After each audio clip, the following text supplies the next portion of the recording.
Okay, so this is my part 2 to CandidMommy's video response request. Her second question was, what do you do to save money, like as a stay-at-home mom? So first of all, I just want to say, I know that some of these things are not going to be for everybody.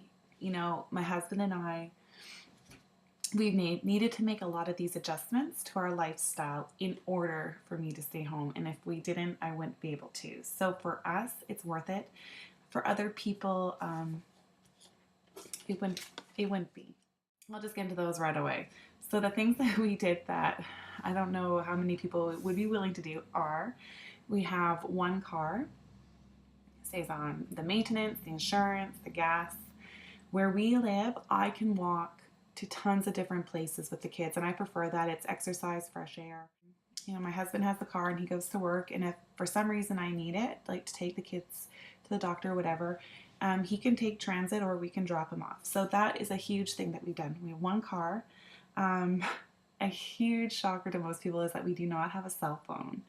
We have a landline, and my husband has a phone at work if I need to get a hold of him. Everybody can get a hold of me here because I'm here.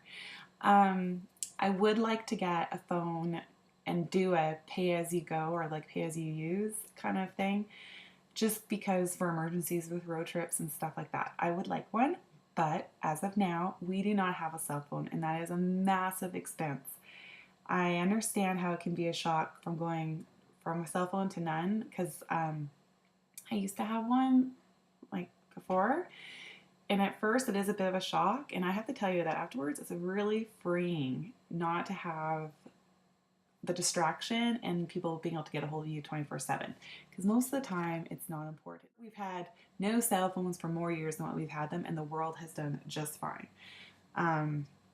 But it is an adjustment. Second thing, we don't have cable.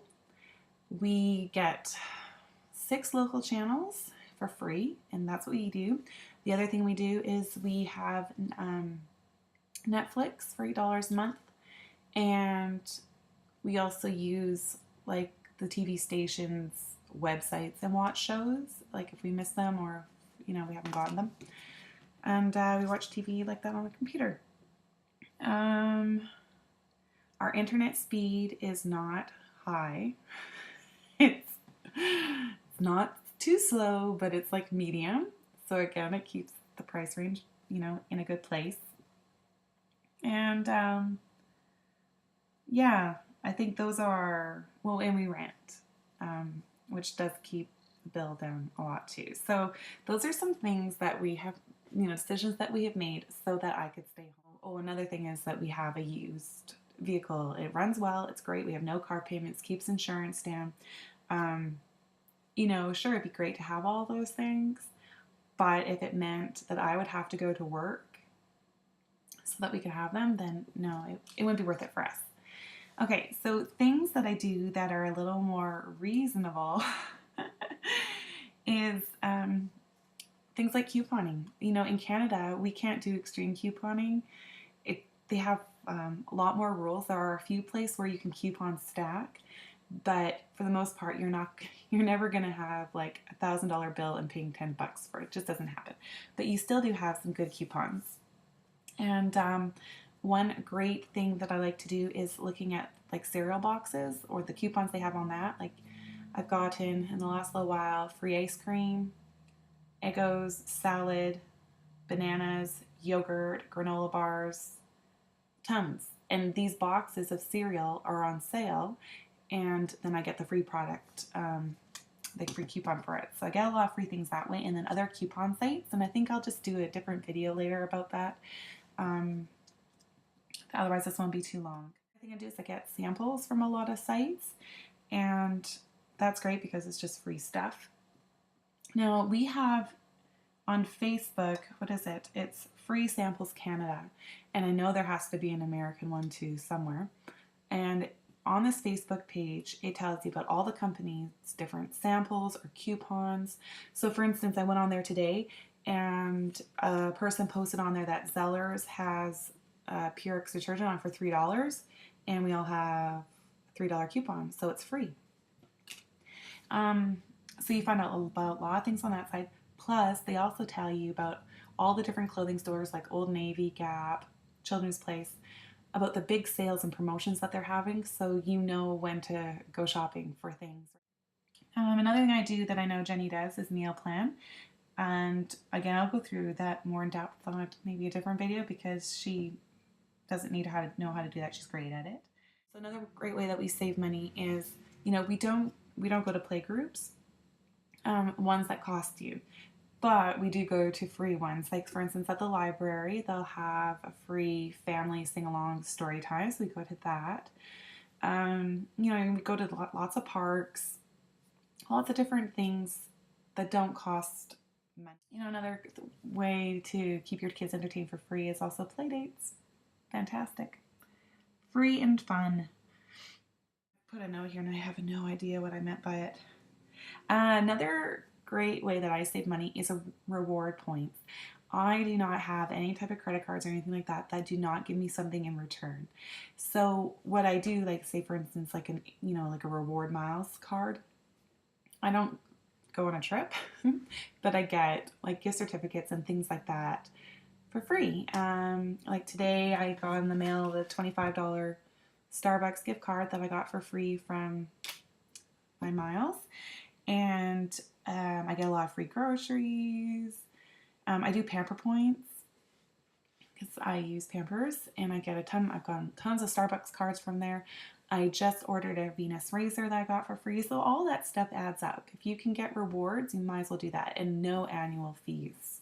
That's another big one.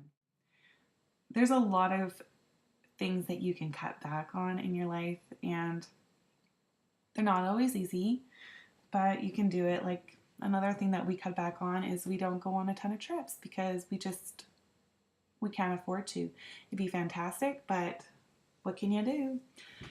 You can't have it all. So we do a lot of staycations. Now, depending on where you live, if you live in a certain town that has not a lot in it, a staycation may not be practical. But for where we live, we can do a staycation and have a ton of fun. So for us, it works. And I think one of my biggest thing I can advise somebody who's wanting to be a stay-at-home mom and is having to look to cut back is just adopt the spirit of contentment, because nothing, like, I guess what I'm trying to say is you can't have it all. You know what I mean? Like everything comes with a price, and often with a stay-at-home mom, a lot of the more materialistic things come at a price. And yet, that's not necessarily for the dual income family, but they have a price too. You miss your kids. That is stress on your marriage and your family, with everyone being tired and stretched. Like everything comes with a price, and you just need to make the best of it. And if you can stay content and not need the newest and greatest, and learn to make the best of what you have, it's a wonderful life. And it's worth it. It's a different kind of abundance, I guess I'm trying to say.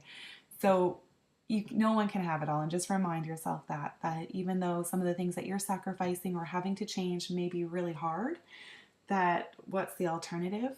And you need to weigh it. And then you see, not that, I'm not perfect at it. I have my own little pity party sometimes when I want new clothes and stuff like that. But yeah, I try to keep perspective, and at the end of the day, the thing that your children care the most about is quality time with you, with whatever decision you make. So anyways, that's a few ways that we save money. And again, I will do some different videos about some of the things that I've mentioned here, but yeah, I won't add them on here. Okay, well, Jenny, all the best to you with becoming a stay-at-home mom soon, and I know you're going to be great at it. Bye.